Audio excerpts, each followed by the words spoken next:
हे दोस्तों, एक ऑफिस में बहुत सारे लोग काम करते थे। एक दिन जब वो ऑफिस में आए तो उन सबके टेबल पर एक लेटर पड़ा हुआ था। जब उन्होंने उस लेटर को ओपन किया तो उसमें लिखा था कि वो शख्स मर गया है जो आपकी कामयाबी और तरक्की में रुकावट बन रहा था। ये बात पढ़कर कुछ लोग खुश भी थे और कुछ उदास भी। वो खुश इस वजह से थे कि अब उनको कामयाबी और प्रमोशन बहुत आसानी से मिल जाएगा। उस लेटर में यह भी लिखा था कि उस शख्स को किस जगह दफनाया जाएगा। अगर आप उसे आखिरी बार देखना चाहते हो तो आप देख सकते हो। ये बात पढ़कर कुछ लोग उसे देखने के लिए गए।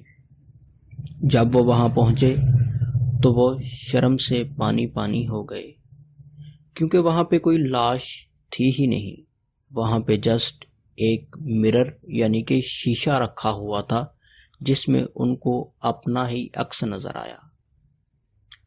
इस बात का रिजल्ट यही निकलता है कि हम हमेशा अपनी कामयाबी के लिए दूसरों को ब्लेम करते रहते हैं।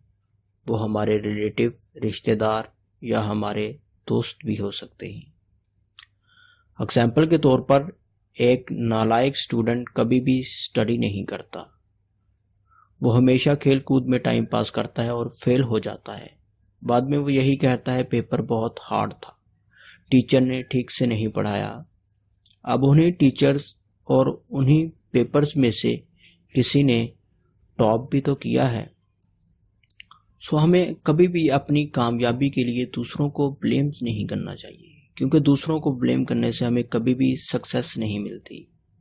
सक्सेसफुल पीपल में कुछ खास क्वालिटीज होती हैं जिसकी वजह से वो अपने गोल्स, अपनी सक्सेस को अचीव कर पाते हैं। सक्सेसफुल पीपल हमेशा नए नए आइडियाज़ पर काम करते रहते हैं। वो हमेशा नए आइडियाज़ जनरेट करते हैं और उन पर एक्शन लेकर अपनी लाइफ को और ज़्यादा सक्सेसफुल बना लेते हैं।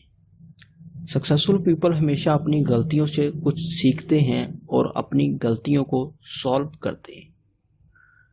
अगर आप भी लाइफ में कामयाब होना चाहते हो तो आपको अभी से अपने गोल्स सेट कर लेने चाहिए और उन पर एक्शन लेकर अपनी लाइफ को और ज़्यादा सक्सेसफुल बनाना चाहिए। फिर कामयाबी आपके कदमों में होगी। आज की वीडियो में इतना ही। अगर आपको ये वीडियो पसंद आया तो प्लीज़ इस वीडियो को लाइक करो, शेयर करो अपने फ्रेंड एंड फैमिली के साथ। और अगर आप मेरी वीडियो को कभी मिस नहीं करना चाहते तो प्लीज़ हमारे चैनल को सब्सक्राइब करने के बाद बेल आइकन को प्रेस करें। पाकिस्तान जिंदाबाद। Finally, thanks for watching.